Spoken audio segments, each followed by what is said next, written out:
May mga tao na backup friend. Yung, hindi available yung gusto kong friend. So, tatawagan ko yung backup friend ko. Pero yung backup friend mo na yun yung tunay na nagmamahal sa'yo. Yung tunay na nag-aalaga sa'yo, may pakialam sa'yo, isang tawag mo lang, sumasagot. Pero yun ang backup, Nakita mo na yung difference. Na yung gusto mong makasawa na friend, gusto mo siyang makasama, di available. Pero yung backup friend mo, isang tawag mo lang, andyan na. Yun ang ginawa mong backup. Una sa lahat, bakit ka may backup friend? Di ba?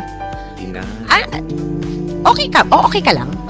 Kaya mo pa, bakit ka may backup friend? Di ba? I mean, you see what I mean. You don't see the value of the people that are always there and ready to love you, care for you, give the same amount of effort you give, but you would rather go with someone